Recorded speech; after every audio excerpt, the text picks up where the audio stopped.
അസ്സലാമു അലൈക്കും വറഹ്മത്തുള്ളാഹി വബറകാതുഹു.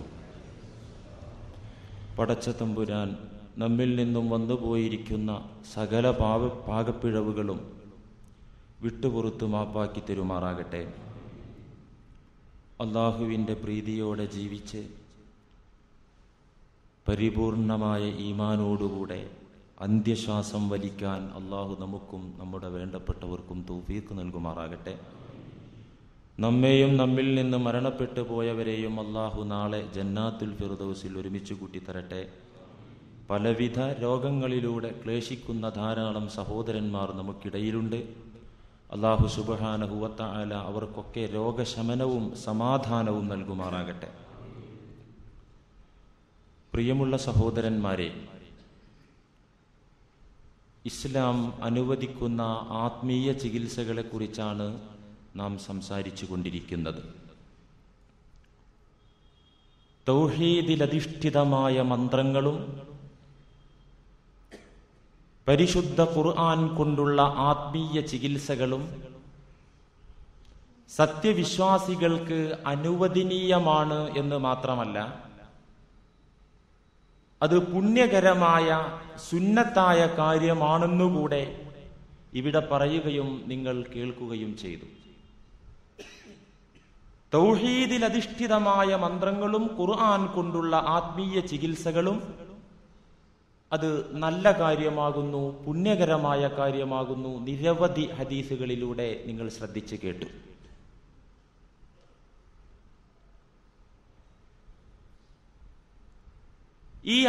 ഈ വിഷയത്തെക്കുറിച്ച് ഇനി ദീർഘിപ്പിച്ച് പറയേണ്ട കാര്യമില്ല. ഒരാവർത്തി കേട്ടാൽ മാത്രം പോരാ എന്നെനിക്ക് തോന്നുന്നു. അതുകൊണ്ട് തന്നെ നമ്മുടെ ചില സുഹൃത്തുക്കൾ വീണ്ടും വീണ്ടും ഈ വിഷയം നന്നായി ഗ്രഹിക്കാൻ സൗകര്യത്തിന്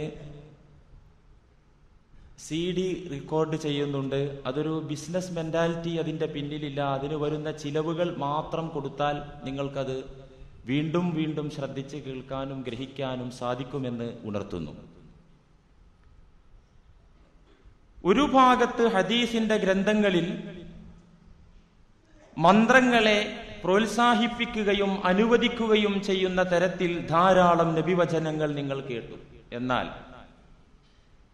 സ്വഹീഹുൽ ബുഖാരിയിൽ തന്നെ വേറെ ഒരു അധ്യായം കാണാം, ബാബു മല്ലം യർഖി എന്ന് വെച്ചാൽ മന്ത്രം നടത്താതെ നിലകൊള്ളുന്ന ആളുകളുടെ മാഹാത്മ്യത്തെക്കുറിച്ച് പറയുന്ന അധ്യായം. ആത്മീയ ചികിത്സകളും മന്ത്രങ്ങളും ഒന്നും നടത്താതെ നിലകൊള്ളുന്ന സത്യവിശ്വാസികൾക്കുള്ള ഗ്രേഡ്, അതിന്റെ മാഹാത്മ്യം വിവരിക്കുന്ന അധ്യായം എന്ന് ഇമാം ബുഖാരി തലക്കെട്ട് കൊടുത്തിട്ട് അതിന്റെ താഴെ ഒരു ഹദീസ് ഉദ്ധരിച്ചിരിക്കുന്നു. അൻ ഇബ്നു അബ്ബാസ് റളിയല്ലാഹു അൻഹുമാ അന്നഹു ഖാൽ, പ്രമുഖ സ്വഹാബിയായ ഇബ്നു അബ്ബാസ് റളിയല്ലാഹു അൻഹു തങ്ങൾ പറയുന്നു, ഖറജ അലൈനാ നബിയ്യു സ്വല്ലല്ലാഹു അലൈഹി വസല്ലമ യൗമാ, ഞങ്ങൾ സ്വഹാബികളുടെ കൂട്ടം ഒരു സ്ഥലത്ത് ഒരുമിച്ച് കൂടി നിൽക്കവേ ഞങ്ങൾക്കിടയിലേക്ക് ഒരു സുപ്രഭാതത്തിൽ ഒരു ദിവസം നബി സ്വല്ലല്ലാഹു അലൈഹി വസല്ലമ തങ്ങൾ കടന്നു വന്നു, ഞങ്ങളുടെ ഇടയിലേക്ക് വന്നു. ഞങ്ങളുടെ ഇടയിലേക്ക് വന്നിട്ട് അവിടെന്ന് പറഞ്ഞത്, ഫഖാല ഉരിലത് അലയ്യൽ ഉമം, ഉരിലത് അലയ്യൽ ഉമം, ഈ പ്രപഞ്ചത്തിന്റെ നിഗൂഢ രഹസ്യങ്ങൾ വെളിപ്പെടുത്തി തരുന്ന നാഥൻ നാളെ നടക്കാനിരിക്കുന്ന മഹ്ശറാവൻ സഭയിലെ വിവിധ രംഗങ്ങൾ എന്റെ മുമ്പാകെ പ്രദർശിപ്പിച്ച് കാണിച്ചു തന്ന അല്ലാഹു, നരകത്തിലെ ഭയാനകമായ പല രംഗങ്ങളും എന്റെ മുമ്പിൽ പ്രത്യക്ഷപ്പെടുത്തി കാണിച്ചു തന്ന അല്ലാഹു സുബ്ഹാനഹു വ തആല, ഉരിലത് അലയ്യൽ ഉമം, ഈ ലോകത്ത് വന്നതും വരാനിരിക്കുന്നതുമായ സകല ജനവിഭാഗങ്ങളെയും അല്ലാഹു എനിക്ക് പ്രത്യക്ഷപ്പെടുത്തി കാണിച്ചു തന്നു. ഉരിലത് അലയ്യൽ ഉമം, എല്ലാ വിഭാഗങ്ങളെയും അല്ലാഹു എനിക്ക് കാണിച്ചു തന്നു. എന്തിനാ അല്ലാഹു കാണിച്ചു കൊടുക്കുന്നത്? കാണിച്ചു കൊടുത്തിട്ട് അതിലുള്ള ഗുണപാഠങ്ങൾ തന്റെ ഉമ്മത്തിനോട് പറഞ്ഞവരെ ബോധവൽക്കരിക്കാൻ വേണ്ടി. ഉരിലത് അലയ്യൽ ഉമം, എല്ലാ ജനവിഭാഗങ്ങളും എന്റെ മുന്നിൽ പ്രത്യക്ഷപ്പെട്ടു. ഫജഅല യമുറു നബിയ്യു മഅഹു റജുലു, ആ സംഘത്തിൽ, ആ ഉമ്മത്തുകളിൽ, ആ ജനവിഭാഗങ്ങളിൽ ഞാൻ കണ്ടു, ഫജഅല യമുറുൻ നബിയ്യു മഅഹുർ റജുലു, ഒരു നബി നടന്നു നീങ്ങുന്നുണ്ട്, മഅഹുർ റജുലു, ആ നബിയോടൊപ്പം ഒരാൾ മാത്രമാണുള്ളത്, ആ നബിയോടൊപ്പം ഒരാളാണുള്ളത്. വന്നബിയ്യു മഅഹുർ റജുലാൻ, വേറെ ഒരു നബിയെ ആ സംഘത്തിനിടയിൽ ഞാൻ കണ്ടു, ആ നബിയോടൊപ്പം രണ്ടുപേരുണ്ട്. വന്നബിയ്യു മഅഹുർ റഹ്തു, കൊച്ചു കൊച്ചു സംഘങ്ങളുള്ള പ്രവാചകന്മാർ അവരുടെ സംഘങ്ങളെ കൂട്ടിക്കൊണ്ട് നീങ്ങുന്നതും ഞാൻ ആ കൂട്ടത്തിനിടയിൽ കണ്ടു. വന്നബിയ്യു ലൈസ മഅഹു അഹദുൻ, ചില നബിമാർ ലൈസ മഅഹു അഹദുൻ, അവരോടൊപ്പം ആരുമേയില്ല, ഒരാളുമില്ല, അവരിൽ വിശ്വസിച്ച ആരുമേയില്ല. ഇങ്ങനെ പ്രവാചകന്മാരും അവരുടെ ജനതകളും അവരുടെ അനുയായികളും നടന്ന് നീങ്ങുന്ന രംഗം. അങ്ങനെ നിൽക്കുന്നതിനിടയിലാണ്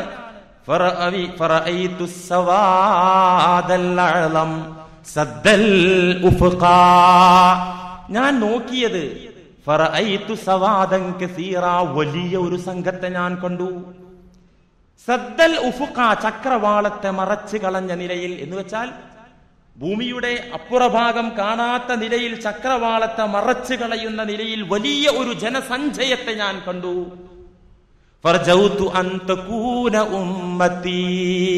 ഞാൻ വിചാരിച്ചു ഇതായിരിക്കും എന്റെ സമുദായം എന്ന് ഞാൻ വിചാരിച്ചു. പക്ഷേ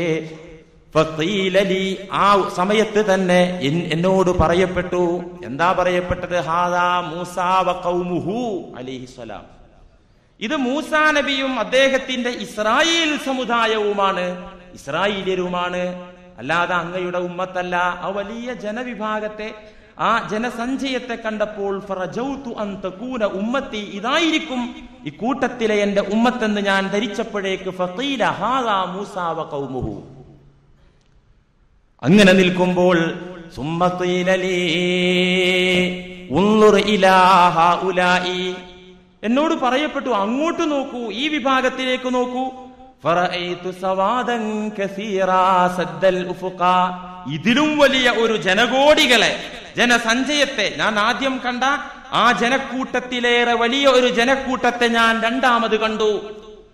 ഫഖീല ഉൻളുർ ഹാകദാ വഹാകദാ, അങ്ങോട്ട് നോക്കൂ, അങ്ങോട്ട് നോക്കൂ നബിയെ, അങ്ങോട്ട് നോക്കൂ. വിവിധ ദിശകൾ പറഞ്ഞു തന്നുകൊണ്ട് അങ്ങോട്ടൊക്കെ നോക്കാൻ പറഞ്ഞപ്പോ ഫറഅയ്തു സവാദൻ കസീറാ സദ്ദൽ ഉഫുഖ, ആ ഭാഗങ്ങളിലൊക്കെ തന്നെ ചക്രവാളങ്ങളെ നിറച്ചു കളയുന്ന തരത്തിൽ അപ്പുറത്തേക്ക് കാണാൻ സാധിക്കാത്ത നിലയിൽ മൂന്ന് ഭാഗത്തും ജനസഞ്ചയം. ഫഖീല ഹൗലാഇ ഉമ്മത്തുക, ഉടനെ പറയപ്പെട്ടു ഈ കാണുന്ന വലിയ ജനക്കൂട്ടമാണ് അങ്ങയുടെ സമുദായം. നേരത്തെ കണ്ടത് മൂസാ നബി അലൈഹി ഇസ്ലാമിന്റെ ജനതയായിരുന്നു, അവരെക്കാൾ ഇരട്ടികൾ കൂടുതലുള്ള ജനങ്ങൾ. ഇതാണ് ഹൗലാഇ ഉമ്മത്തുക, അങ്ങയുടെ സമുദായം. എന്നിട്ട് അവിടെ വെച്ച് പറയപ്പെട്ടു വത്തേ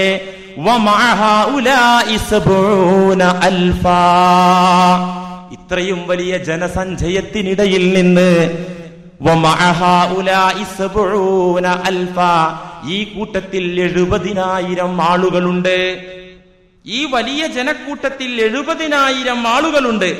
യദ്ഖുലൂനൽ ജന്നത ബിഗൈരി ഹിസാബ്, വിചാരണ കൂടാതെ സ്വർഗത്തിൽ പ്രവേശിക്കുന്നവരാണവർ.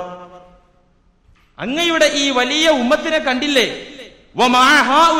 ഈ ഉമ്മത്തിനോടൊപ്പമുണ്ട്, ഈ കൂട്ടത്തിലുണ്ട് 70,000 ആളുകൾ. യദ്ഖുലൂനൽ ജന്ന ബിഗൈരി ഹിസാബ്, വിചാരണയില്ലാതെ, പ്രയാസങ്ങളില്ലാതെ, ശിക്ഷയില്ലാതെ സ്വർഗത്തിലേക്ക് നേരെ കടന്നു പോകുന്ന വിഭാഗമാണ് 70,000. ഇത് പറഞ്ഞ അവിടെ നിർത്തി. ഇത്രയും പറഞ്ഞ നബി സല്ലല്ലാഹു അലൈഹി വസല്ലമ തങ്ങൾ അവിടെ നിർത്തി. ഇബ്നു അബ്ബാസ് റളിയല്ലാഹു അൻഹു പറയാം, ഇത്ര കേട്ടാ നമ്മളൊക്കെ എന്താ വിചാരിച്ച, ആ 70,000 ഏതായാലും ഞാനൊന്നും ഉണ്ടാവില്ല, കാരണം കയ്യിലിരിപ്പാ തരത്തിലാന്ന് എനിക്കറിയാം. സഹാബികൾ അങ്ങനെയല്ല. സഹാബികൾ അതേക്കുറിച്ച് ചർച്ച ചെയ്തു. അവർ അന്യോന്യം ആ വിഷയത്തെക്കുറിച്ച് അങ്ങോട്ടും ഇങ്ങോട്ടും അഭിപ്രായ പ്രകടനങ്ങൾ നടത്തി. ആരായിരിക്കും ആ 70,000? അവരുടെ യോഗ്യതകൾ എന്തൊക്കെയായിരിക്കും? അവരുടെ ഈമാനിക ശക്തി കൊണ്ടോ, അമലിന്റെ മഹാത്മ്യം കൊണ്ടോ, വണ്ണവലിപ്പം കൊണ്ടോ, എന്തുകൊണ്ട്? വിചാരണയില്ലാതെ സ്വർഗത്തിൽ പോകാൻ സാധിക്കുന്ന കൂട്ടർ ആര്, അതിനുള്ള യോഗ്യത എന്ത് എന്നതിനെ കുറിച്ച് സ്വഹാബികൾക്കിടയിൽ കൂലങ്കഷമായ ചർച്ച നടന്നപ്പോ ഒരു അധ്യാപകന്റെ സൈക്കോളജിയാണത്. നേരെ പറഞ്ഞു കൊടുത്താൽ അത് രസം ഉണ്ടാവില്ല, പെട്ടെന്ന് കേറൂല. അവിടെ പറഞ്ഞ് നിർത്തിയിട്ട് അവരതേക്കുറിച്ച് നന്നായി ആലോചിച്ച് പറഞ്ഞു കൊടുക്കുമ്പോ നന്നായി അത് ഹൃദയത്തിൽ ഉറക്കും.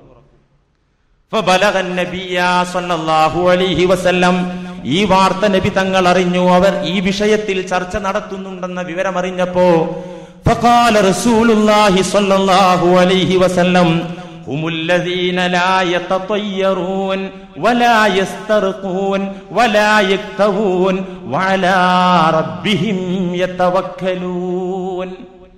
വിചാരണയില്ലാതെ സ്വർഗത്തിലേക്ക് പോകുന്ന എന്റെ ഉമ്മത്തിന്റെ കൂട്ടത്തിലുള്ള 70,000 ആളുകളുടെ പ്രത്യേകത എന്താണെന്നറിയുമോ? ഹുമുല്ലദീന, അവർ ഒരു പ്രത്യേക വിഭാഗമാണ്. ലാ യതതയ്യറൂന, അവർ ശകുനം നോക്കാത്തവരാണ്, പക്ഷി ലക്ഷണം നോക്കാത്തവരാണ്.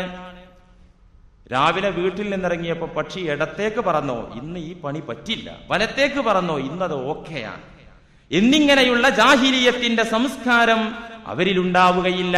ശകുനം എന്ന സംഗതി എല്ലാം നല്ലത് തന്നെ, എല്ലാം നല്ലത് തന്നെ, പ്രഭാത പ്രാർത്ഥന നിർവഹിച്ച ദിവസമൊക്കെ നല്ലത് തന്നെ എന്നല്ലാതെ ശകുനം നോക്കുകയില്ല. വലാ യസ്തർഖൂൻ, അവർ മന്ത്രിക്കുകയില്ല എന്നർത്ഥം. അവർ മന്ത്രിക്കുകയില്ല. വലാ യക്തവൂൻ, അവർ ചൂടുവെക്കുകയില്ല. പുരാതന കാലത്തെ ചികിത്സാ രീതിയാണ് കൊമ്പുവെക്കൽ, കൊത്തിവെക്കൽ, ചൂടുവെക്കൽ. ചൊറിയൊക്കെയുള്ള ഭാഗത്ത് ചൂടുവെക്കുക, അങ്ങനെ ചികിത്സിക്കുക, ഒരു പ്രാകൃത ചികിത്സാ രീതിയാണ്. ഇതൊന്നും ചെയ്യുകയില്ല, മന്ത്രിക്കുകയില്ല, ചൂടുവെക്കുകയില്ല, അതുപോലെ തന്നെ ശകുനം നോക്കുകയില്ല. ഇങ്ങനത്തെ വിഭാഗം വഅലാ റബ്ബിഹിം യതവക്കലൂൻ. ആ 70,000 ആളുകൾ അവരുടെ എല്ലാം അവരുടെ നാഥനിങ്കൽ സമർപ്പിച്ചവരായിരിക്കും, അവരുടെ രക്ഷിതാവിങ്കൽ സമർപ്പിച്ചവരായിരിക്കും. എല്ലാം അവരുടെ നാഥനിൽ അവർ സമർപ്പിച്ചിട്ടുണ്ടായിരിക്കും. ഇത് കേൾക്കേണ്ട താമസം ഫഖാമ ഉക്കാശത്തു റളിയല്ലാഹു അൻ, ഞങ്ങളുടെ കൂട്ടത്തിൽ ഞങ്ങളുടെ സഹോദരനായ ഉക്കാശ എണീറ്റ് നിന്ന് നബിയുടെ മുഖത്ത് നോക്കി ചോദിച്ചു, അമിൻഹും അന യാ റസൂലല്ലാഹ്, ആ കൂട്ടത്തിൽ എനിക്കൊരു സീറ്റ് കിട്ടുമോ, എനിക്കൊരു മെമ്പർഷിപ്പ് കിട്ടുമോ? 70,000 ആള് എന്ന് പറഞ്ഞാൽ ഇത്രയും വലിയ ജനക്കൂട്ടത്തിനിടയിൽ ഇപ്പോൾ തന്നെ ഇന്ന് തന്നെ 500 കോടിയിലധികം ജനങ്ങളുണ്ടല്ലോ. ഇനി ഖിയാമം വരെ വരാനിരിക്കുന്ന ജനങ്ങൾ അങ്ങനെ കൂട്ടി നോക്കുമ്പോൾ 70,000 തുച്ഛമാണല്ലോ. അമിൻഹും അന, അതിനിടയിൽ ഒരു സീറ്റ്, ഒരു മെമ്പർഷിപ്പ് എനിക്ക് കിട്ടുമോ നബിയെ? ഫഖാല റസൂലുള്ളാഹി നഅം, അല്ലാഹുവിന്റെ ഹബീബ് പറഞ്ഞു നഅം, ഉക്കാശ ആ കൂട്ടത്തിലാണ്. ഇത് കണ്ട് ഫഖാമ ആഖറു, വേറെ ഒരു സഹാബി എണീറ്റ് നിന്ന് ചോദിച്ചു, അമിൻഹും അന, എനിക്ക് കൂടെ സീറ്റ് തരുമോ? ഫഖാല റസൂലുള്ളാഹി സ്വല്ലല്ലാഹു അലൈഹി വസല്ലം സബഖക ബിഹാ ഉക്കാശതു, ഈ വിഷയത്തിൽ ഉക്കാശ നിന്നെ ഓവർടേക്ക് ചെയ്തു, ഈ ഉന്നതമായ മഖാമ് സ്ഥാനം ഉക്കാശ നേടിയെടുത്തു, ഇനി അതിന് ചാൻസ് ഇല്ല, ഇരുന്നോളൂ എന്ന് പറഞ്ഞു. റവാഹുൽ ബുഖാരി. ഈ ഹദീസ് ഉദ്ധരിച്ച് ചില സുഹൃത്തുക്കൾ തെറ്റിദ്ധരിച്ചു. കണ്ടോ, മന്ത്രിക്കാത്ത ആളുകൾക്കാണ് വിചാരണ കൂടാതെ സ്വർഗത്തിലേക്ക് പ്രവേശനം, അതുകൊണ്ട് മന്ത്രം തെറ്റാണ്. ശരിയല്ല. വാസ്തവത്തിൽ ഈ ഹദീസ് മന്ത്രിച്ചൂതലിനെ വിമർശിക്കുന്ന അല്ലെങ്കിൽ എതിർക്കുന്ന, നിഷിദ്ധമാക്കുന്ന വചനമല്ല. പിന്നെ എന്താ ഈ ഹദീസ് പഠിപ്പിക്കുന്നത്?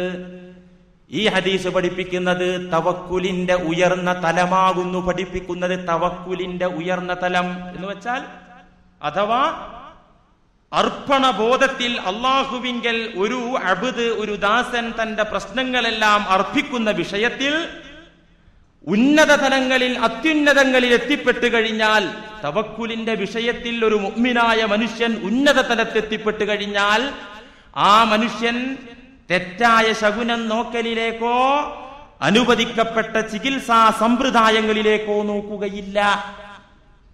അനുവദനീയമായ മന്ത്രമോ മരുന്നുകളിലേക്കോ നോക്കില്ല, തെറ്റായ കാര്യങ്ങളിലേക്ക് നോക്കില്ല. വഅലാ റബ്ബിഹിം യതവക്കലൂൻ, രോഗശമനങ്ങളുടെ ഉടമസ്ഥനായ റബ്ബിനെ മാത്രമായിരിക്കും അത്തരത്തിലുള്ള ആളുകൾ നോക്കിക്കാണുക. അവർ രോഗം മൈൻഡ് ചെയ്യൂല, രോഗം വന്നാ ചികിത്സിക്കില്ല, മരുന്ന് കഴിക്കില്ല. അവർ നോക്കുന്നത് അവരുടെ നാഥനിലേക്കാണ്. ഇത് പറയുമ്പോൾ സാധാരണക്കാരായ നമുക്ക് ഗ്രഹിക്കാനും ഗ്രഹിച്ച ആളുകൾക്ക് പ്രായോഗികമാക്കാനും ബുദ്ധിമുട്ടുള്ളൊരു വിഷയമാണിത്. എന്ന് വെച്ചാൽ സാധാരണക്കാരായ നമ്മെ സംബന്ധിച്ചിടത്തോളം നല്ല കാര്യങ്ങൾ, സുന്നത്തായ കാര്യങ്ങൾ, അള്ളാഹുവിന്റെ ഇഷ്ടദാസരായ റബ്ബിന്റെ സാമീപ്യത്തിന് അർഹരായിരിക്കുന്ന ഉന്നതരായ ആളുകൾക്ക് അത് ഹറാമാകും, തെറ്റാകും. ഹസനാത്തുൽ അബ്റാരി സയ്യിആത്തുൽ മുഖറബീൻ, സാധാരണ ഗുണവാന്മാരായ സജ്ജനങ്ങളായ ജനതയ്ക്ക് നല്ലതായ ഒരു കാര്യം, ആ കാര്യം തന്നെ ഉന്നതരായ അള്ളാഹുവിന്റെ മുഖറബുകൾക്ക് അത് ചീത്ത കാര്യമായിരിക്കും. നാം ചെയ്യുമ്പോൾ അത് സുന്നത്താ, നല്ലതാ. അവര് ചെയ്താൽ അത് തെറ്റാ. അതങ്ങനെ ഉണ്ടല്ലോ. അടുത്ത ആളുകൾ ചെയ്യുമ്പോ പുറത്തുള്ള, ഇപ്പൊ വീട്ടിലുള്ള ഒരാൾ നമ്മോടൊരു കാര്യം ചെയ്യുമ്പോൾ പുറത്തുള്ള ആളോട് ചെയ്യുമ്പോൾ ചിലപ്പോൾ അത് പറ്റും, എന്നോടത് ചെയ്യാൻ പാടില്ല, അങ്ങനെ ഉണ്ടല്ലോ. ഇതുപോലെ ഹസനാത്തുൽ അബ്റാരി സയ്യിആത്തുൽ മുഖറബീൻ, സാധാരണക്കാർക്ക് നല്ലതായ കാര്യങ്ങൾ, സയ്യിആത്തുൽ മുഖറബീൻ അല്ലാഹുവിന്റെ അടുത്ത ഇഷ്ടദാസന്മാർക്ക് അത് ചീത്ത കാര്യമായിരിക്കും. ഉദാഹരണം ചികിത്സ തന്നെ. രോഗമുണ്ടായി കഴിഞ്ഞാൽ ചികിത്സിക്കൽ, മരുന്ന് കഴിക്കൽ സാധാരണക്കാരായ വിശ്വാസികൾക്ക്, മുഅ്മിനുകൾക്ക് സുന്നത്താണ്, മുസ്തഹബാണ്. അതെ. എന്നാൽ പ്രത്യേകക്കാരായ അള്ളാഹുവിന്റെ ഇഷ്ടദാസന്മാർക്ക് അത് നല്ല കാര്യമല്ല. ഈ രണ്ട് രീതിയും, ചികിത്സിച്ച രീതിയും ചികിത്സിക്കാത്ത രീതിയും സ്വഹാബികളിൽ പ്രകടമായിരുന്നു. രണ്ട് രീതിയും.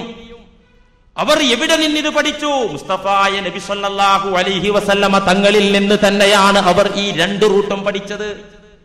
ആളിലേക്ക് നോക്കിയിട്ടാണ് ഇസ്ലാം മതത്തിന്റെ നിയമങ്ങൾ വരുന്നത്. അറിയങ്ങൾക്ക് എന്ന് വെച്ചാൽ വലിയ പണ്ഡിതനും അല്ലെങ്കിൽ പുരോഹിതനുമായാൽ എന്തുമാകാം, സാധാരണക്കാർക്ക് ഒന്നുമാകാൻ പറ്റില്ല. അതല്ല. അള്ളാഹുവിന്റെ അടുക്കലേക്ക് ഈമാൻ കൊണ്ട് എത്തിപ്പിടിച്ച ആളുകൾ, ഈമാനിന്റെ വിവിധ പദവികളിലായ ആളുകൾക്ക് വ്യത്യാസമുണ്ട്. എന്തിനധികം നബി സല്ലല്ലാഹു അലൈഹി വസല്ലമ തങ്ങളുടെ മുന്നിലേക്ക് വന്നുകൊണ്ട് സിദ്ദീഖ് റളിയല്ലാഹു അൻഹു തങ്ങൾ തന്റെ സകലതും ദീനിന് സമർപ്പിച്ചപ്പോ എല്ലാ സമ്പാദ്യവും വീട്ടിൽ 1 രൂപ വെക്കാതെ, എന്താ അബൂബക്കറെ വീട്ടിലുള്ളത്? അല്ലാഹു വറസൂലുഹു, അല്ലാഹുവും അവന്റെ പ്രവാചകരും മാത്രമാണ് എന്റെ വീട്ടിലുള്ളത്, എല്ലാം ഇതാ അങ്ങേക്ക് കൊണ്ടുവന്ന് തന്നിരിക്കുന്നു. സുസ്മേരവദനരായി നബി സല്ലല്ലാഹു അലൈഹി വസല്ലമ തങ്ങൾ അത് സ്വീകരിച്ചു. ഇത് കണ്ട് മറ്റൊരു സഹാബി മുഴുവൻ കൊണ്ടുവന്നപ്പോ വേണ്ട, നിന്റെ പകുതി സ്വത്ത് മതി എന്ന് പറഞ്ഞ് പകുതി ഒഴിവാക്കി കൊടുത്തു. ഇത് കണ്ട് വേറൊരു സഹാബി മുഴുവൻ കൊണ്ടുവന്നപ്പോ നിന്റെ പകുതിയും പറ്റില്ലെന്ന് പറഞ്ഞ് 1/3 സ്വീകരിച്ച് 2/3 മടക്കി കൊടുത്തു. എന്താ ഇത് കാരണം? ആളുകൾക്കനുസരിച്ചാ ഇത് നടക്കുള്ളൂ, ഈമാനിന്റെ ശക്തി അനുസരിച്ചേ നടക്കുള്ളൂ. ഇതുപോലെ ഉന്നതരായ ആളുകൾ, സഹാബിമാരുടെ കൂട്ടത്തിൽ തന്നെ പദവി കൂടിയ ആളുകൾ ചികിത്സിക്കാതെയും, എന്നാൽ ഉന്നതരായ മഹൽ വ്യക്തിത്വങ്ങളായ സഹാബിമാർ ചികിത്സിച്ചതായിട്ടും മരുന്ന് കഴിച്ചതായിട്ടും രണ്ടും കാണാം. സിദ്ദീഖ് റളിയല്ലാഹു അൻഹു ആണല്ലോ മുസ്ലിം ലോകത്തെ രണ്ടാമനായ സിദ്ദീഖുൽ അക്ബർ രോഗശയ്യയിൽ കിടന്ന് ക്ഷീണിച്ച് പരവശരായിരിക്കുകയാണ്. നല്ല രോഗം, ക്ഷീണിച്ചിരിക്കുന്നു. അപ്പോഴാണല്ലോ കൂട്ടുകാർ വന്ന് പറഞ്ഞത്, അല്ല സുഹൃത്തേ, വൈദ്യനെ കൊണ്ടുവന്നൊന്ന് ചികിത്സിച്ചുകൂടെ, ഒരു ഡോക്ടറെ കൊണ്ടുവന്ന് മരുന്ന് കഴിച്ചുകൂടെ, വല്ലാത്ത ക്ഷീണം പറ്റിയിട്ടുണ്ടല്ലോ തടിക്ക് എന്ന് സിദ്ദീഖ് റളിയല്ലാഹു അൻഹുവിന്റെ സ്നേഹിതന്മാരായ മറ്റു സഹാബിമാർ പറഞ്ഞപ്പോ സിദ്ദീഖ് റളിയല്ലാഹു അൻഹു മറുപടി പറഞ്ഞത്, ഡോക്ടർ ഇവിടെ വന്നു പോയല്ലോ. ഡോക്ടർ വന്നുപോയി. അപ്പൊ മാതാക്കാല, എന്തെന്നാ ഡോക്ടർ പറഞ്ഞത്? എന്ത് മരുന്ന് കഴിക്കാനാ പറഞ്ഞത്? ഡോക്ടർ പറഞ്ഞത് ഇന്നി ഫഅാലുൽ ലിമാ ഉരീദ് എന്നാണ് പറഞ്ഞത്. എന്താ പറഞ്ഞത്? ഡോക്ടർ വന്നെന്നെ സന്ദർശിച്ചിട്ട് പറഞ്ഞത് ഇന്നി ഫഅാലുൽ ലിമാ ഉരീദ്. അത് ഖുർആനിലെ ഒരു ഒരായത്താ. ഡോക്ടർ പറഞ്ഞത് എനിക്ക് ഇഷ്ടമുള്ളതൊക്കെ ഞാൻ വിധിക്കുമെന്നാണ് പറഞ്ഞത്. ചിലപ്പോ ഞാൻ രോഗം വിധിക്കും, ചിലപ്പോ ആരോഗ്യം വിധിക്കും, ചിലപ്പോ ദാരിദ്ര്യം വിധിക്കും, ചിലപ്പോ ഐശ്വര്യം വിധിക്കും. ഇതാണ് എന്റെ ഡോക്ടർ പറഞ്ഞത്. അത്വബീബു അംറദനി, ഡോക്ടറാണല്ലോ എനിക്ക് ഈ രോഗം വെച്ചത്. ഡോക്ടറാണല്ലോ രോഗം വെച്ചത്. ആ ഡോക്ടർ വന്ന് പറഞ്ഞു ഞാൻ ഇഷ്ടപ്പെടുന്ന കാര്യങ്ങളൊക്കെ വിധിക്കുമെന്ന് പറഞ്ഞു. അതുകൊണ്ട് എന്നെ ആരും ഇനി മറ്റൊരു ഡോക്ടറുടെ അടുത്തേക്ക് കൊണ്ടുപോകേണ്ടതില്ല എന്ന് പറഞ്ഞു, വിലക്കി. നോക്കൂ, വളരെ വ്യക്തമായ ചരിത്രമാണ്, മുസ്ലിം ലോകം അംഗീകരിക്കുന്ന ചരിത്രമാണ്. പിൽക്കാലത്ത് ഇതേ നിലവാരത്തിലുണ്ടായിരുന്ന മഹത്തുക്കളായ ആളുകൾ, അബ്ദുൽ ഖാദിറിൽ ജീലാനി ഖദ്ദസല്ലാഹു സിർറഹുൽ അസീസ് തങ്ങള്, അദ്ദേഹം കവിതയായി ആലപിച്ചല്ലോ. അദാബി റാഹതി ദാഇ ദവാഇ വഹാലി ഫീ ത്വരീഖിൽ മുശ്കിലാത്തി. ബഹുമാനപ്പെട്ടവർ പറയുന്നു, അദാബി റാഹതി ദാഇ ദവാഇ വഹാലി ഫീ ത്വരീഖിൽ മുശ്കിലാത്തി. ഇതൊക്കെ പറയാനേ എനിക്കും നിങ്ങൾക്കും സാധിക്കൂ. അദാബി റാഹത്തി, ഞാൻ ശിക്ഷിക്കപ്പെടുന്നത് എനിക്ക് ആനന്ദമാണ്. ഞാൻ ശിക്ഷിക്കപ്പെടുന്നതും ഇടങ്ങേറുകളും പരീക്ഷണങ്ങളൊക്കെ എനിക്ക് അല്ലാഹ് തരുന്നത് എനിക്ക് ആനന്ദമാണ്, റാഹത്താണ്. നമുക്ക് വന്നാലും സംഗതി അതങ്ങനെ തന്നെയാണ്. നമുക്ക് സുഖം കൊണ്ട് അള്ളാഹു പരീക്ഷിക്കുന്നതിലേറെ ദുഃഖം കൊണ്ടും ക്ലേശം കൊണ്ടും പരീക്ഷിച്ചാൽ പെട്ടെന്ന് വിജയിക്കാൻ എളുപ്പം. തമാശ പറയല്ല. സുഖം കൊണ്ട് അള്ളാഹു നിങ്ങളെ ആരെങ്കിലും പരീക്ഷിച്ചാൽ ആ പരീക്ഷണത്തിൽ വിജയിക്കാൻ കുറച്ച് ബുദ്ധിമുട്ടാണ്. ക്ലേശകരമായ അവസ്ഥയിലൂടെയാണ് അള്ളാഹു നിങ്ങളെ പരീക്ഷിക്കുന്നതെങ്കിൽ വിജയിക്കാൻ എളുപ്പമാണ്. അദാബി റാഹത്തി, ഞാൻ ശിക്ഷിക്കപ്പെടുന്നത് എനിക്ക് ആനന്ദമാണ്, എനിക്ക് റാഹത്താണ്. ശിക്ഷിക്കപ്പെട്ട അപ്പൊ തന്നെ കുറെ കുറ്റൊക്കെ പോവുമല്ലോ. എന്തിനധികം ഇന്നലെ ജയിൽ മോചിതനായ അബ്ദുൽ നാസർ മഅദനി, അള്ളാഹു അദ്ദേഹത്തിന് ദീർഘായുസ് കൊടുക്കുമാറാവട്ടെ, അദ്ദേഹത്തെയും നമ്മെയും അള്ളാഹുവിന്റെ ഇഷ്ടദാസരിൽ ഉൾപ്പെടുത്തുമാറാകട്ടെ. അദ്ദേഹം നിരപരാധിയോ അല്ലെങ്കിൽ കുറ്റവാളിയോ എന്തോ ആകട്ടെ, ഞാൻ അതിനെക്കുറിച്ചൊന്നും വിശദീകരിക്കുന്നില്ല. നീണ്ട 10ഓളം വർഷക്കാലം ജയിൽവാസം അനുഭവിച്ചപ്പോ പുറത്തു വന്നു. അദാബ് കിട്ടി, കുറെ അദാബ് കിട്ടി. ഈ അദാബ് എന്തിന്റെ പേരിലായാലും അദ്ദേഹം ശിക്ഷിക്കപ്പെട്ട് പുറത്തു വന്നപ്പോ ഇപ്പൊ എന്താ പറയുന്നത്? എന്റെ കാലിന് ബോംബെറിഞ്ഞ് തകർത്ത മനുഷ്യനോട് വരെ എനിക്ക് കാരുണ്യമാണ് തോന്നുന്നത്. എന്നെ കൊല്ലാൻ നോക്കിയ ആൾക്ക് ഞാൻ നിരുപാധികം മാപ്പ് കൊടുത്തു. മുഹമ്മദ് മുസ്തഫ സല്ലല്ലാഹു അലൈഹി വസല്ലമ തങ്ങളുടെ രീതി അതാണ്, അതുകൊണ്ട് ഞാൻ നിരുപാധികം മാപ്പ് കൊടുക്കുന്നു പറഞ്ഞു. നേരത്തെ മുഹമ്മദ് മുസ്തഫ തങ്ങളുടെ ബദറിന്റെയും മുഹദിന്റെയും ഹന്തക്കിന്റെയും ആ ഒരു ഭാഗം ഉണ്ടായിരുന്നുള്ളൂ. ഇപ്പൊ എന്തായി? ഇപ്പോ അദാബ് കുറച്ച് കിട്ടിയപ്പോ അത് റാഹത്തായി. വാസ്തവത്തിൽ ഇത് റാഹത്തല്ലേ? ഇതൊരു മനുഷ്യന്റെ കാര്യമായി നിങ്ങൾ എടുക്കരുത്. അദ്ദേഹം ഒരു മനുഷ്യന്റെ പ്രശ്നമാണെങ്കിലും ഒരു വ്യക്തിയുടെ പ്രശ്നമാണെങ്കിലും മനുഷ്യരാശിക്ക് അതിൽ ഗുണപാഠമുണ്ട്. ആ ഒരു മൈൻഡേ മാറി അല്ലേ? ആ ഒരു അവസ്ഥ. ഞാൻ ജയിലിൽ വെച്ച് അനേകം ദിവസങ്ങളിൽ മനനം ചെയ്ത് ചിന്തിച്ച് ഞാൻ ഇപ്പോൾ പല കാര്യങ്ങളും എടുത്തിരിക്കുന്നു. എന്താ കാര്യങ്ങള്? ലോക സമൂഹത്തോട് എനിക്ക് ഇപ്പോൾ തോന്നുന്നത് അനുകമ്പയും കാരുണ്യവുമാണ്. എന്നെ ദ്രോഹിക്കുന്നവരോട് എനിക്ക് തോന്നുന്നത് വിദ്വേഷവും വെറുപ്പുമല്ല തോന്നുന്നത്. അവർക്ക് ഞാൻ നിരുപാധികം മാപ്പ് കൊടുക്കുന്നു. അപ്പൊ നോക്ക്, അദാബ് കൊണ്ട് അദാബി റാഹത്തി, അങ്ങനെ നന്നായി കഴിഞ്ഞാൽ അത് റാഹത്തല്ലേ? ഈ ലോകത്തും പരലോകത്തും റാഹത്താണ് ആരായാലും. ദാഇ ദവാഇ, എന്റെ രോഗം തന്നെ എനിക്കുള്ള മരുന്നാകുന്നു. എന്റെ രോഗങ്ങളൊക്കെ എനിക്കുള്ള മരുന്നാണ്. അത് ഏത് രോഗത്തിനുള്ള മരുന്നാ? എനിക്ക് വരുന്ന വിവിധങ്ങളായ രോഗങ്ങൾ ദാഇ ദവാഇ, എന്റെ രോഗങ്ങളൊക്കെ തന്നെ എനിക്കുള്ള മരുന്നുകളാകുന്നു. നബി സല്ലല്ലാഹു അലൈഹി വസല്ലമ പറഞ്ഞല്ലോ, ഒരു പനി വരെ നിങ്ങൾ പനിയെ കുറ്റം പറയരുത്. കാരണം പനിച്ച മനുഷ്യനിൽ നിന്ന് പാപക്കറകൾ നീങ്ങിപ്പോകും. കരുവാന്റെ ഉലയിൽ ഇട്ട് ഇരുമ്പിലെ തുരുമ്പിനെ നീക്കുന്നത് പോലെ പനി ഒരു മനുഷ്യനിലെ പാപക്കറകളെ നീക്കിക്കളയും. മുഹമ്മദ് മുസ്തഫ സല്ലല്ലാഹു അലൈഹി വസല്ലം. അപ്പൊ ഒരു പനി കൊണ്ട് വരെ എന്തുണ്ടാകുന്നു? ശമനമുണ്ടാകുന്നു. ഏതിൽ നിന്നുള്ള ശമനം? കുറ്റങ്ങളിൽ നിന്നുള്ള, പാപങ്ങളിൽ നിന്നുള്ള, പാപങ്ങളാൽ ഹൃദയത്തിന് ബാധിക്കുന്ന രോഗങ്ങളിൽ നിന്ന് ശമനമുണ്ടാകുന്നു. ഒരു മുള്ള് വരെ വിശ്വാസിയുടെ കാലിൽ ഒരു മുള്ള് തറച്ചു കയറിയാൽ വരെ അതിലവന് ഗുണമുണ്ട് എന്നാണല്ലോ റസൂലുള്ളാഹി സ്വല്ലല്ലാഹു അലൈഹി വസല്ലം പഠിപ്പിച്ചത്. അദാബി റാഹതി ദാഇ ദവാഇ, അതുകൊണ്ട് എന്റെ രോഗങ്ങൾ വാസ്തവത്തിൽ എനിക്കുള്ള മരുന്നെങ്ങനെ ഞാൻ കുപ്പയിലേക്ക് വലിച്ചെറിയും? എന്റെ രോഗം ഭേദമാകാൻ പടച്ചവൻ തന്ന മരുന്നെങ്ങനെ ഞാൻ വലിച്ചെറിയും? അതുകൊണ്ട് അവരൊക്കെ പറഞ്ഞു, വിരുന്നുകാര് വന്നാൽ 3 ദിവസമെങ്കിലും സഹിക്കണ്ടേ? 3 ദിവസം ആകാതെ നിങ്ങൾ എങ്ങനെ വിരുന്നുകാരെ കുത്തി പുറത്തി അടിക്കുക? കാലിൽ ഒരു കുമിളയുണ്ടായി, ഒരു കുരുണ്ടായി, 3 ദിവസം അള്ളാന്റെ വിരുന്നുകാരനാ വന്നത്. ആരെ വിരുന്നുകാരനാ വന്നത്? അള്ളാഹുവിന്റെ വിരുന്നുകാരൻ നമ്മുടെ വീട്ടിലേക്ക് വന്നതാ ഒരു കുരു രൂപത്തില്. അങ്ങനെ വരുമ്പോ ആ വിരുന്നുകാരനെ 3 ദിവസവും പോലും സഹിക്കാൻ പറ്റാതെ കുത്തി പുറത്തി അടിക്കുകയാണല്ലോ ചെയ്യുന്നത്. ഇതൊക്കെ ജ്ഞാനികൾ പറഞ്ഞതാ. പക്ഷെ നമ്മെ സംബന്ധിച്ചിടത്തോളം അത് വേറെ വിഷയം. ഇത് ഓരോ റേഞ്ചാണ്, അത് നാം മനസ്സിലാക്കണം. വഹാലി ഫീ ത്വരീഖിൽ മുശ്കിലാത്തി, എന്റെ ജീവിതാവസ്ഥകൾ കണ്ടാൽ നിങ്ങൾക്ക് പരിഭ്രമവും സംശയങ്ങളും ഒരുപക്ഷെ ഉണ്ടായേക്കാം. അബ്ദുൽ ഖാദിർ ജീലാനി ഖദ്ദസല്ലാഹു സിറഹു.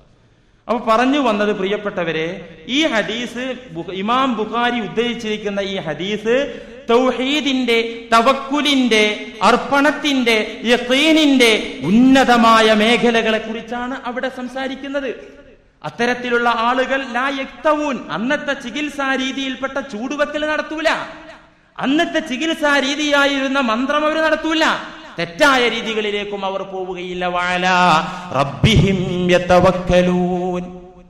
ഈ നിലവാരം ഉന്നത നിലവാരം എന്ന് കരുതി നമ്മുടെ നിലവാരം വളരെ മോശം നടത്തല്ല. ഇപ്പൊ പോലീസ് ഡിപ്പാർട്ട്മെന്റിൽ DIG പോസ്റ്റ് ഉന്നത പോസ്റ്റാന്ന് പറയുമ്പോൾ SP-ക്കും DYSP-ക്കൊന്നും ഒരു സ്ഥാനമില്ല, അവരൊക്കെ തോറ്റുപോയവരാന്ന് അർത്ഥമില്ലല്ലോ. ഓരോരുത്തർക്കും ഓരോ പദവി, അവരവരുടെ പദവികളിൽ അവർ പ്രശോഭിതരായിരിക്കും, അവരുടെ ഉത്തരവാദിത്തങ്ങൾ നിർവഹിച്ചു കൊണ്ടിരിക്കും. ഇതുപോലെ സാധാരണക്കാരായ വിശ്വാസികൾ അവർ ചികിത്സിക്കും, മരുന്ന് കഴിക്കും, അള്ളാഹുവിനെ ഏൽപ്പിച്ചുകൊണ്ട് തന്നെ, അള്ളാഹുവിൽ പ്രതീക്ഷ അർപ്പിച്ചുകൊണ്ട് തന്നെ. അത് തെറ്റല്ല. അപ്പൊ ഈ പറഞ്ഞ ഹദീസ് വാസ്തവത്തിൽ മന്ത്രത്തെയും ചികിത്സകളെയും നിരാകരിക്കുകയല്ല ചെയ്യുന്നത്. അതൊരു സബബ് എന്ന രീതിയിൽ അതിനെ അംഗീകരിക്കുന്നതോടൊപ്പം ഉന്നതമായ മഖാമുകളെയാണ് ഈ ഹദീസ് സൂചിപ്പിക്കുന്നത്. പരിശുദ്ധ ഖുർആനിന്റെ ആയത്തിൽ കാണാമല്ലോ, എല്ലാ രോഗങ്ങൾക്കും പ്രതിവിധിയുണ്ട്. നേരത്തെ പറഞ്ഞ വാർദ്ധക്യ രോഗമൊഴിച്ച് അതുപോലെ മരണത്തിൽ നിന്ന് രക്ഷയില്ല. മരിക്കാൻ പോകുന്ന ആളുകളെ ഏത് ചികിത്സ നടത്തിയിട്ടും കാര്യമില്ല, മന്ത്രിച്ചിട്ടും കാര്യമില്ല, അള്ളാഹു പറയാം. അപ്പൊ എന്താ, മന്ത്രം ഒരു സംഗതി ആയതുകൊണ്ടാണല്ലോ അങ്ങനെ പറയുന്നത്. മരിക്കാൻ പോകുന്ന റൂഹ് തൊണ്ടക്കുഴിയിൽ എത്തിയ മനുഷ്യന്റെ വിഷയത്തിൽ മന്ത്രവും ഫലിക്കില്ല എന്ന് പറഞ്ഞാൽ മറ്റു രോഗങ്ങൾക്കൊക്കെ ഫലവത്തായ മാർഗമാണെന്നാണല്ലോ അതിനർത്ഥം. കല്ലാ ഇദാ ബലഗത്തിത് തറാഖിയ വഖീല മൻ റാഖ് വളന്ന അന്നഹുൽ ഫിറാഖ് വൽതഫത്തിസ് സാഖു ബിസ്സാഖ് ഇലാ റബ്ബിക യൗമഇദിനിൽ മസാഖ്. സൂറത്തുൽ ഖിയാമയുടെ ഭാഗങ്ങൾ. റബ്ബിലേക്ക് നിന്നെ മടക്കി കൊണ്ടുപോകുന്ന ദിനം അഥവാ നിന്റെ മരണസമയം. കല്ലാ ഇദാ ബലഗത്തിത് തറാഖിയ, റൂഹ് നിന്റെ തൊണ്ടക്കുഴിയിലെത്തിക്കഴിഞ്ഞാൽ, വഖീല, അവിടെ വിളിച്ചു പറയപ്പെടും, മൻ റാഖ്, ആരാണ് മന്ത്രിച്ചൂതാനുള്ളത്, ആരാണ് ആത്മീയ ചികിത്സ നടത്തിയിട്ട് ഇദ്ദേഹത്തെ രക്ഷപ്പെടുത്താനുള്ളത്. മറ്റു ചികിത്സകളൊന്നും ഇവിടെ ഫലിക്കില്ലെന്നറിയാ. അവസാനത്തെ കൈയാണല്ലോ, ഏറ്റവും ഡോസ് കൂടിയ മരുന്നാണല്ലോ ആത്മീയ ചികിത്സകളിലെ ഖുർആനിന്റെ വചനങ്ങൾ. അത് വെച്ചാരാണ് മന്ത്രിക്കുക? പക്ഷേ നടപടിയില്ല, അതുകൊണ്ട് ഫലമില്ല. വളന്ന അന്നഹുൽ ഫിറാഖ്, ഈ ലോകം വിട്ടുപോകുന്നതിനെ കുറിച്ച് അവന് ധാരണ കിട്ടും. അതുകൊണ്ടും കാര്യമില്ല, മന്ത്രിച്ചിട്ടും കാര്യമില്ല. വളന്ന അന്നഹുൽ ഫിറാഖ്, ഇതൊരു വിട പറയലും ഇതൊരു വേർപാടുമാണെന്നവന് മനസ്സിലാകും. വൽതഫത്തിസ് സാഖു ബിസ്സാഖ്, രണ്ട് പാദങ്ങൾ, രണ്ട് കാലുകൾ കൂട്ടി അങ്ങോട്ടും ഇങ്ങോട്ടും പിണഞ്ഞ് കൂടുന്ന അവസ്ഥയിലാകും. ഒന്നുകിൽ മരണത്തിന്റെ ഭയാനകമായ അവസ്ഥയിൽ കാലുകൾ ഇട്ട് ചുരുട്ടിക്കൂട്ടും, അല്ലെങ്കിലോ മരിച്ചു കഴിഞ്ഞാൽ ആ ശവശരീരം ബോഡി മരവിച്ച് ആ രണ്ട് കാലുകൾ ഒട്ടി നിൽക്കും, പിന്നെ അത് വിടർത്താൻ സാധിക്കാത്ത വിധം. വൽതഫത്തിസ് സാഖു ബിസ്സാഖ് ഇലാ റബ്ബിക യൗമഇദിനിൽ മസാഖ്, ആ ദിവസമാണ് നീ നിന്റെ നാഥനിലേക്ക് തെളിക്കപ്പെടുന്ന ദിനം, നിന്നെ കൊണ്ടുപോകുന്ന ദിനം. അള്ളാഹു നല്ല നിലയിൽ നമ്മളെയൊക്കെ കൊണ്ടുപോകുമാറാകട്ടെ. ഏതായിരുന്നാലും ഇങ്ങനത്തെ ഭയാനകമായ അവസ്ഥയിൽ വഖീല മൻ റാഖ്, ആരാണ് മന്ത്രിച്ച് സുഖപ്പെടുത്തുന്നതെന്ന് അവിടെ വിളിച്ചു പറയപ്പെടും. പക്ഷെ അവിടെ കാര്യമില്ല. അതുകൊണ്ട് പ്രിയപ്പെട്ടവരെ, ഇതൊക്കെ ഒരു സബബുകളാണെന്ന രീതിയിൽ അംഗീകരിക്കുന്നതോടൊപ്പം ഇവകളെ നിഷേധിച്ചാൽ പരിശുദ്ധ ഖുർആനിനെയും ഹദീസിനെയും നിഷേധിക്കുന്ന നിഷേധാത്മക നിലപാടുള്ളവരായി തീരും നാം. അതുകൊണ്ടാണ് ഇങ്ങനെ പ്രത്യേകം പറയുന്നത്. അതുകൊണ്ട് ഇസ്ലാം അംഗീകരിക്കുന്ന തൗഹീദിൽ അധിഷ്ഠിതമായ മന്ത്രങ്ങൾ നമുക്കാകാം. അതുപോലെ തന്നെ പരിശുദ്ധ ഖുർആൻ എഴുതിക്കൊണ്ട് ശരീരത്തിൽ കെട്ടുന്നതിലും യാതൊരു വിരോധവുമില്ല. പരിശുദ്ധ ഖുർആനിലെ ആയത്തുകൾ അല്ലെങ്കിൽ പ്രത്യേക ദിക്റുകൾ കടലാസിലോ മറ്റോ എഴുതി കെട്ടുന്നത് കൊണ്ടും യാതൊരു വിരോധവുമില്ല. മുസ്ലിം ലോകത്ത് വന്ന ആലിമീങ്ങളും ഇമാമുമാരും എല്ലാവരും ഈ വിഷയത്തിൽ അനുവദനീയമാണ് എന്ന പക്ഷക്കാരാണ്. ആർക്കും അതിൽ ഭിന്നതയില്ല. എന്താ ഖുർആൻ എഴുതിയെന്ന് പോക്കറ്റിലിട്ട് എന്താ കുഴപ്പം? ഖുർആൻ വീട്ടിൽ സൂക്ഷിച്ചാൽ എന്താ കുഴപ്പം? ഖുർആനിലെ ഏതെങ്കിലും ആയത്തുകൾ എഴുതിയിട്ട് അത് സൂക്ഷിച്ചാൽ എന്താ ഒരു കുഴപ്പമില്ല. എല്ലാ ഇമാമും പിന്നെ ഭിന്നതയുള്ളത് ഒരു വിഷയത്തിലാ. ബാത്റൂമിൽ പോകുമ്പോൾ ഇത് എടുത്തു മാറ്റണോ വേണ്ട എന്നുള്ള വിഷയത്തിൽ തർക്കമുണ്ട്. അതിന് പ്രബലമായ അഭിപ്രായം, ഇമാമുമാർ പറഞ്ഞ പ്രബലമായ അഭിപ്രായം, മറഞ്ഞ രീതിയിലാണ് ഉള്ളതെങ്കിൽ അത് മാറ്റേണ്ടതില്ല. വെളിവായ രീതിയിൽ പാടില്ല. മറഞ്ഞ രീതിയിലാണെങ്കിൽ, പുറത്തേക്ക് കാണാത്ത രീതിയിലാണെങ്കിൽ കുഴപ്പമില്ല. അവിടെ കുഴപ്പമെന്ന് പറഞ്ഞാൽ വേറെ ബുദ്ധിമുട്ടുണ്ട്. മറഞ്ഞ രീതിയിലാണെങ്കിലും ഖുർആൻ ഉണ്ടെങ്കിൽ മാറ്റണം എന്ന് പറഞ്ഞാൽ ഫാത്തിഹ സൂറത്തെങ്കിലും അറിയാത്ത ആരും നമ്മളെ കൂട്ടത്തിലില്ലല്ലോ. കക്കൂസ് പോകുമ്പോ ഫാത്തിഹ അറിയുന്ന ആൾക്ക് കക്കൂസ് പോകാൻ പറ്റൂല. മറഞ്ഞ രീതിയിൽ ഖുർആൻ ഉണ്ടല്ലോ. ഇതിപ്പോ കമ്പ്യൂട്ടർ എന്ന് പറയുന്ന യന്ത്രമൊന്നുമല്ലല്ലോ. അങ്ങനെയാണെങ്കിൽ അത് ഡിലീറ്റ് ചെയ്തിട്ട് പിന്നെ ബാത്റൂമിൽ നിന്ന് വന്നിട്ടൊന്ന് സേവ് ചെയ്ത് കൊടുത്താൽ മതി. ഇതിപ്പോ അതിനൊന്നും നിർവാഹമല്ലല്ലോ. അതുകൊണ്ട് മറഞ്ഞു നിൽക്കുന്ന നിലയിലാണെങ്കിൽ കുഴപ്പമില്ല എന്നതാണ് പ്രബലമായ അഭിപ്രായം. നമ്മുടെ ഇമാമുകൾ ഖാല മാലിക് ഇബ്നു അനസ് റളിയല്ലാഹു അൻഹു, മാലിക് റളിയല്ലാഹു അൻഹു പറയുകയാണ്, ലാ ബഅസ ബിതഅലീഖിൽ കുതുബില്ലതി ഫീഹാ അസ്മാഉല്ലാഹി തആല അലാ അനാഖിൽ മർലാ. രോഗികളുടെ കഴുത്തിൽ അല്ലാഹുവിന്റെ നാമങ്ങൾ എഴുതി കെട്ടുന്നത് കൊണ്ട് ലാ ബഅസ, ദീനിൽ യാതൊരു വിലക്കുമില്ല, തെറ്റുമില്ല, അതിലൊരു അപകടവുമില്ല. മാലിക് റളിയല്ലാഹു. അഹ്മദ് ഇബ്നു ഹംബൽ, ഇതൊക്കെ മുജ്തഹിദുകളായ ഇമാമുമാരാ, മദ്ഹബിന്റെ ഇമാമുമാർ. അഹ്മദ് ഇബ്നു ഹംബൽ റളിയല്ലാഹു അൻഹുവിന്റെ മകൻ പറയുന്നു, റഅയ്തു അബി യക്തുബു ലിൽ മർഅതി ഇദാ അസുറ അലൈഹാ വിലാദതുഹാ. എന്റെ ഉപ്പ സാധാരണ ചെയ്യാറുണ്ട്, പ്രസവം ഏതെങ്കിലും സ്ത്രീക്ക് ബുദ്ധിമുട്ടായി കേട്ടുകഴിഞ്ഞാൽ, അറിഞ്ഞു കഴിഞ്ഞാൽ, അവരുടെ ആളുകൾ വന്നു കഴിഞ്ഞാൽ, ഒരു സഹോദരിയുണ്ട്, ഡെലിവറിയുടെ പെയിൻ 2 ദിവസം നീണ്ടു നിന്നു, പ്രസവിച്ചു പോരുന്നില്ല, ഉസ്താദെ ഒന്ന് ദുആ ചെയ്യണം എന്ന് പറഞ്ഞിട്ട് നാട്ടിലുള്ള, അന്നത്തെ പോലെ ആശുപത്രികളില്ലല്ലോ, സുഖപ്രസവത്തിന് കത്തിവെക്കുന്ന രീതിയില്ലല്ലോ. ഇങ്ങനെ എന്റെ ഉപ്പാന്റെ അടുക്കൽ വീട്ടിൽ പല ആളുകളും ഈ കേസ് പറഞ്ഞു വരുമ്പോ ഫയക്തുബു ഫീ ഷൈഇൻ നളീഫിൻ, വൃത്തിയുള്ള ഒരു വസ്തുവിൽ എന്റെ ഉപ്പ എഴുതും. എന്താ എഴുതുക? ലാ ഇലാഹ ഇല്ലല്ലാഹുൽ കരീം, ലാ ഇലാഹ ഇല്ലല്ലാഹുൽ കരീം, സുബ്ഹാനല്ലാഹി റബ്ബിൽ അർശിൽ അലീം, അൽഹംദുലില്ലാഹി റബ്ബിൽ ആലമീൻ എന്നാദ്യം എഴുതിയിട്ട് സൂറത്ത് മുഹമ്മദിന്റെ 35-ാമത്തെ ആയത്തും നാസിയാത്ത് സൂറത്തിന്റെ 46-ാമത്തെ വചനവും എഴുതിയിട്ട് എന്റെ ഉപ്പ അവർക്ക് കൊടുക്കും. അവരത് കൊണ്ടുപോയി ഉപയോഗിച്ചു കഴിഞ്ഞാൽ സുഖപ്രസവം കിട്ടും. ധാരാളം സംഭവങ്ങൾ ഞാൻ അറിഞ്ഞിട്ടുണ്ട്, മനസ്സിലാക്കിയിട്ടുണ്ട് എന്റെ ഉപ്പയിലൂടെ. അതാരാ? അഹ്മദ് ഇബ്നു ഹംബൽ അല്ലേ, നമ്മളെ പോലത്തെ ഒരാളല്ലേ. 7 ലക്ഷം ഹദീസ് ഹൃദ്യസ്ഥമാക്കിയ ഇമാം, 7 ലക്ഷം ഹദീസുകൾ മനപ്പാടമാക്കിയ ഇമാമാണ് അഹ്മദ് ഇബ്നു ഹംബൽ റളിയല്ലാഹു അൻഹു. സൗദി ഭരണകൂടമൊക്കെ ഹംബലി മദ്ഹബിന്റെ ആളുകളാ, അറിയോ? ഹംബലി മദ്ഹബിലെ ഗ്രന്ഥങ്ങളാണ് സൗദി മുഫ്തിമാരൊക്കെ ഉപയോഗിക്കുന്നത്. അവർ ഇമാമായി അംഗീകരിച്ച ഇമാം അഹ്മദ് ഇബ്നു ഹംബൽ റളിയല്ലാഹു അൻഹു അങ്ങനെ ചെയ്തു. തഫ്സീറുൽ ഖുർത്തുബിയിൽ കാണാം ആയിഷ ബീവി റളിയല്ലാഹു അൻഹ ചെയ്തത്. അന്ന ആയിഷ റളിയല്ലാഹു അൻഹ കാനത്ത് തക്തുബു ഫീ ഷൈഇൻ നളീഫിൻ സുമ്മ തഅമുറു അൻ തഗ്സില ബിമാഇൻ നളീഫിൻ. വല്ല ബുദ്ധിമുട്ടുള്ള ആളുകൾക്ക് ഖുർആൻ എഴുതിയിട്ട് നല്ല വൃത്തിയുള്ള മഷി കൊണ്ട് കുങ്കുമം കൊണ്ടാണ് അഹ്മദ് ഇബ്നു ഹംബൽ റളിയല്ലാഹു അൻഹു എഴുതിയത് എന്ന് ചരിത്രത്തിൽ കാണാം.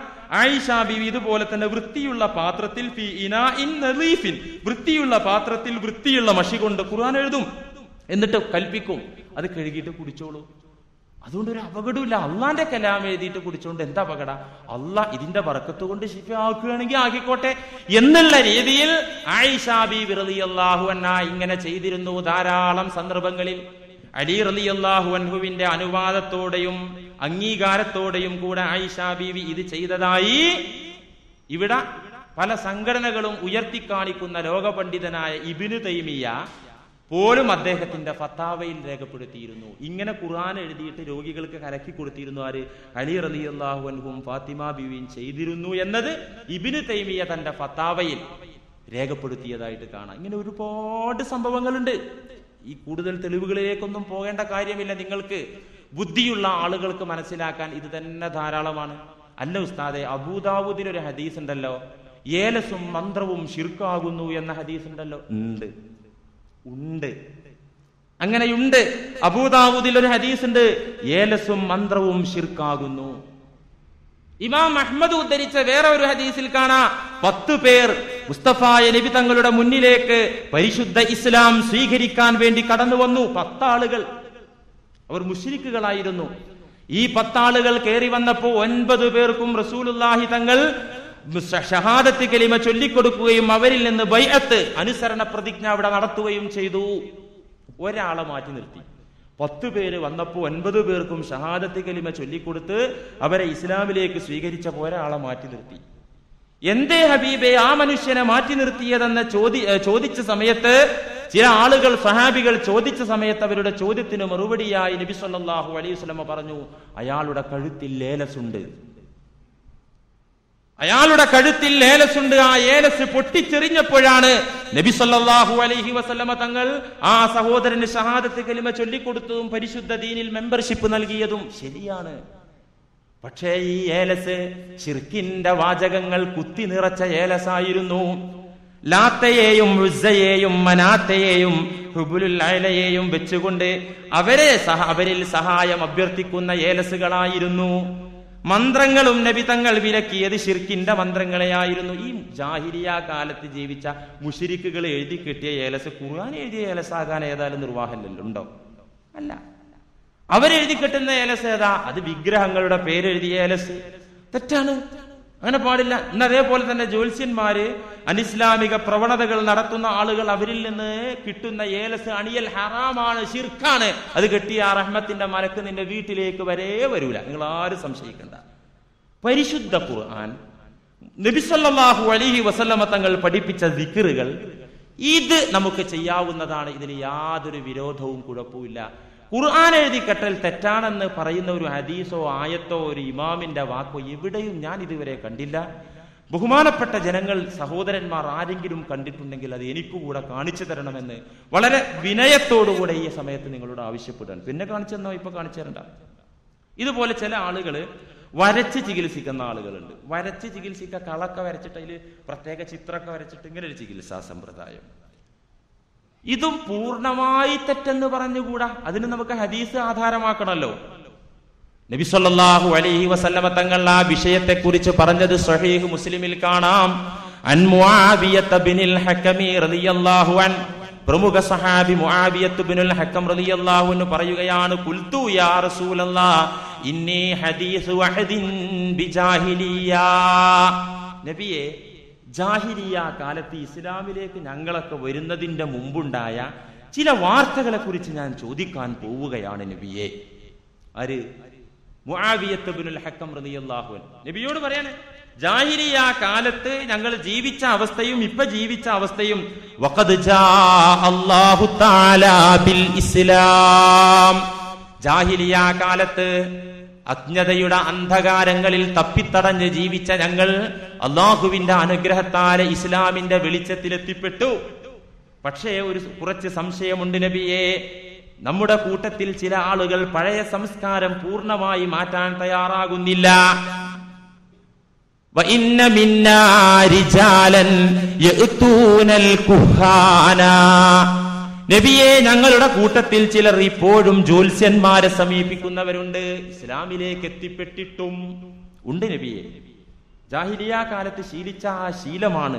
ചില ആളുകൾ മാറ്റുന്നില്ല. ഫഖാല ഫലാ തഅ്തിഹിം, ഒരൊറ്റ കുട്ടിയും ആ ഭാഗത്തേക്ക് പോകരുത്. ഫലാ തഅ്തിഹിം, ജ്യോത്സ്യന്മാരുടെ വീടിനടുത്തേക്ക് പോലും നിങ്ങൾ പോകരുത്, അവരെ സമീപിക്കരുത്. അപ്പൊ ഈ സഹാബിയുടെ രണ്ടാമത്തെ ചോദ്യം, യാ റസൂലല്ലാഹ് വമിന്നാ റിജാലുൻ യതതയ്യറൂൻ, ശകുനം നോക്കുന്ന ചില ആളുകൾ ഞങ്ങളുടെ കൂട്ടത്തിലുണ്ട്, പക്ഷി ലക്ഷണം നോക്കുന്ന ആളുകളുണ്ട്. നബി തങ്ങൾ പറഞ്ഞു, അത് നല്ല വേലയല്ല, അത് അബദ്ധമാണ്, അവരുടെ ഹൃദയത്തിൽ കയറിയ ഏറ്റവും വലിയ അബദ്ധമാണ്, അങ്ങനെ ഒരു സംഗതിയില്ല. മൂന്നാമത് ഈ സ്വഹാബി ജാഹിലിയ സംസ്കാരത്തിലുണ്ടായിരുന്ന ഒരു സ്വഭാവം കൂടെ ചോദിക്കുന്നു. ഞങ്ങളുടെ കൂട്ടത്തിൽ ചില വരകൾ വരച്ച് ചികിത്സിക്കുന്ന ആളുകളുണ്ട് നബിയെ. നേരത്തെ പറഞ്ഞ 2 കാര്യങ്ങൾ എതിർത്തു. മൂന്നാമത് പറഞ്ഞു, ചില വരകൾ വരച്ച് ചികിത്സിക്കുന്ന ആളുകൾ ഞങ്ങളുടെ കൂട്ടത്തിലുണ്ട്. ഇത് കേട്ട സമയത്ത് ഫഖാല റസൂലുള്ളാഹി സ്വല്ലല്ലാഹു അലൈഹി വസല്ലം കാന നബിയ്യും മിനൽ അംബിയാഇ യഖുത്തു ഖത്താ, മുൻകാലത്തൊരു നബി വരച്ച് ചികിത്സിച്ചിരുന്നു. ഫമൻ വാഫഖ ഖത്തുഹു ഖത്തഹു ഫദാക, ആ വരയോട് യോജിപ്പുള്ള വര വരച്ചാൽ അത് നബുവത്തിന്റെ ബാക്കി ഭാഗമാണ്, തെറ്റില്ല. നേരെ മറിച്ച് തെറ്റായ ശിർക്കിന്റെ വരയാണ് വരക്കുന്നതെങ്കിൽ അത് നരകക്കുഴിയിൽ എത്താൻ കാരണമാകുന്നതുമാണ്. നബിമാരിൽപ്പെട്ട ഒരു നബി ഇങ്ങനെ വരച്ച് ചികിത്സിച്ചിരുന്നു, കളമൊക്കെ വരച്ച് ചികിത്സിച്ചിരുന്നു. ഫമൻ വാഫഖ ഖത്തുഹു ഖത്തഹു, ആ വരയോട്, പ്രവാചകന്റെ വരയോട് യോജിച്ചാൽ ഫദാക, കുഴപ്പമില്ല. അല്ലെങ്കിലോ, പക്ഷേ 98% ആ വരയാകാൻ സാധ്യതയില്ല. ഇബ്നു ഹജറുൽ ഹൈതമി റളിയല്ലാഹു അൻഹു പറഞ്ഞു, ഇത്തരത്തിലുള്ള ചികിത്സക്ക് നിങ്ങൾ എവിടെയെങ്കിലും കയറിപ്പോകരുത്. വരക്കല് ശരിയാന്ന് ഹദീസ് ഉണ്ടെന്നും പറഞ്ഞിട്ട് തോന്നുന്നിടത്തൊക്കെ പോയി വരട്ടാ ചിലപ്പോ മണ്ടക്ക് വര കുടുങ്ങും, ബുദ്ധിമുട്ട് വരും. അതുകൊണ്ട് ഇത്തരത്തിലുള്ള ചികിത്സ നിങ്ങൾ സ്വീകരിക്കുകയാണെങ്കിൽ നിസ്വാർത്ഥമതികളായ പണ്ഡിതന്മാർ അള്ളാഹുവിനെ ഭയക്കുന്ന മുത്തഖികളിൽ നിന്ന് മാത്രമേ അത് സ്വീകരിക്കാവൂ എന്ന് ഫതാവൽ ഹദീസിയയിൽ ഇബ്നു ഹജർ റളിയല്ലാഹു അൻഹു പറയുന്നു. അല്ലെങ്കിൽ എന്താ കുഴപ്പം? ഇവിടെ അടുത്തൊരു സിദ്ധൻ ഇറങ്ങിയിട്ടുണ്ട് അത്ര. ഇപ്പോ ഏത് പിശാചിനെയും പുള്ളിക്കാരൻ ഇറക്കി കൊടുക്കും. 5 കിലോ നാടൻ കോഴി, 5 കിലോ വെളിച്ചെണ്ണ, 5000 രൂപ, അത്രയും മതി. ഏത് പിശാചിനെയും കുടിയിറക്കും. ഇയാൾ തന്നെ വലിയ പിശാചക്കാരൻ. അത് കിട്ടിയ ആ പിശാച് അവിടെ നിന്ന് ഇറങ്ങി പോകുന്ന അതിനർത്ഥം. ഇത് ഈ പറഞ്ഞു വരുന്ന സാധന വലിയ ശൈത്താൻ. ഇവൻ ഈ സാധനമൊക്കെ കിട്ടിയ അവനാ വീട്ടിൽ നിന്ന് പോകുന്ന, അപ്പൊ വലിയ ശൈത്താൻ ആ വീട്ടിൽ നിന്ന് പോയല്ലോ. ഇതാണ് എനിക്ക് മനസ്സിലായ അർത്ഥത.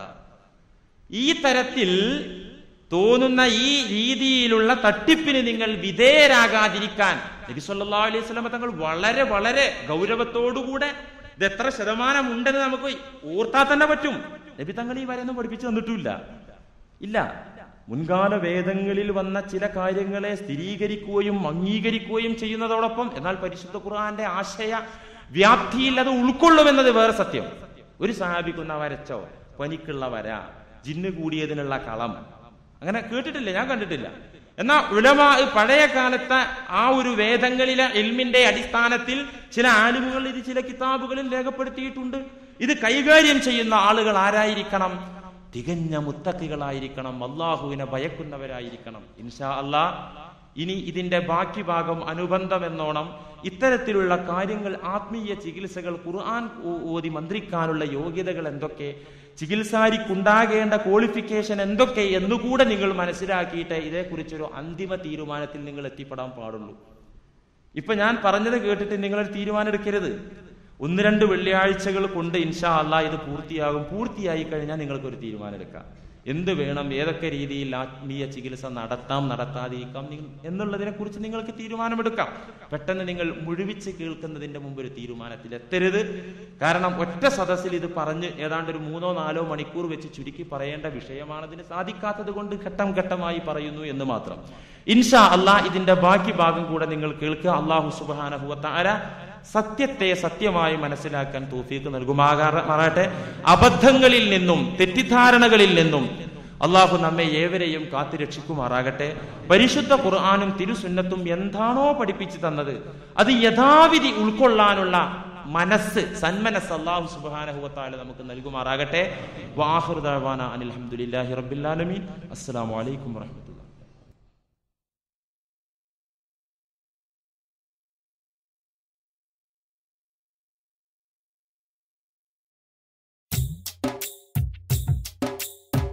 സുന്നത്ത് ജമാഅത്തിൻ പുണ്യാദർശഗന്ധം ഇസ്സത്തിൽ ചൊരിയുമീ പഠനവേദി.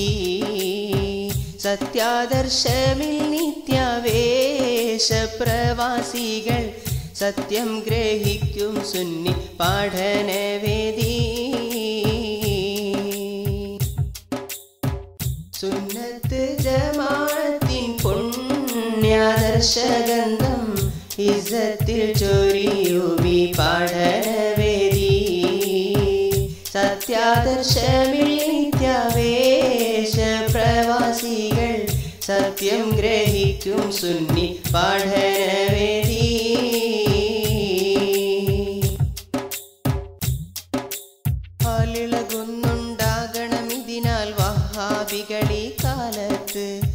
റബ്ബ് നടിച്ചത വമ്പ് നിറച്ച് പിരിന്തിടും ഇന്ന് പ്രദേശത്ത്. സത്യസനാതന മൂല്യം ബുൽബുൽ നേർവഴി കാട്ടും കാലത്ത്. നിത്യവസന്തമായി നുസരത്തും മിത നേരു തെളിക്കും ചേലൊത്ത്. തെളിവേകും ആശങ്കകൾ ചെക്കുകൾ മാറും. ആനന്ദമിൽ കണ്ണീർ ചാടും ആശാരവമേറും. മൗദൂദീസവും വഹാബീസ പുതുപാത മറനീക്കി കറ നീക്കി ചൊരിയുന്നല്ലോ. മൗലാന എനജിബുസ്താദിൻ ഫത്വകൾ നേർക്കുനേർ പ്രശ്നോത്തരി സുലഭമല്ലോ. സുന്നത്ത് ജമാഅത്തിൻ പുണ്യാദർശഗന്ധം ഇസ്സത്തിൽ ചൊരിയുമീ പഠനവേദി. സത്യാദർശമിൽ നിത്യവേശ പ്രവാസികൾ സത്യം ഗ്രഹിക്കും സുന്നി പഠനവേദി.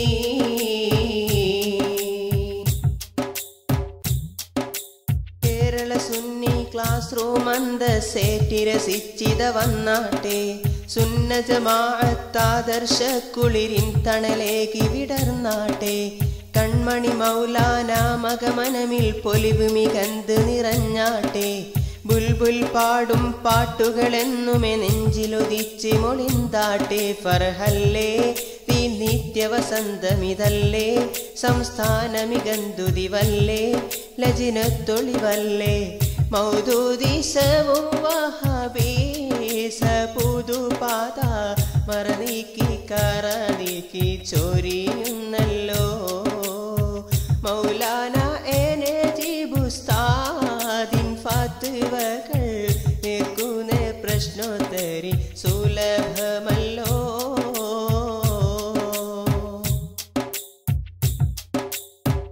സുന്നത്ത് ജമാഅത്തിൻ പുണ്യാദർശഗന്ധം ഇസ്സത്തിൽ ചൊരിയുമീ പഠനവേദി. സത്യാദർശമിൽ നിത്യവേശ പ്രവാസികൾ സത്യം ഗ്രഹിക്കും സുന്നി പഠനവേദി. ബദറിലെ പോർക്കളമിൽ പറച്ചാർത്തിയ അബിയൽ അസ്വദ് കൊടിയല്ലേ. ബദർ രണാങ്കണമിൽ ഗുണമേകിയ മധുരിത നിണമണമേകില്ലേ. ബദറുദ് ജാനബി ത്വാഹ റസൂലിൻ പൗത്രരി പാത തുടർന്നില്ലേ. ഭാഗ്യമതുള്ളവരൊക്കെ ഈ സംഘടനക്ക് തണി തുണയേകില്ലേ. മണമില്ലേ മൗലാനമറാൽ പ്രഭയില്ലേ. സത്യത്തിലുറച്ചറിവില്ലേ അണിചേർന്നിടു നല്ല നുസ്രത്ത്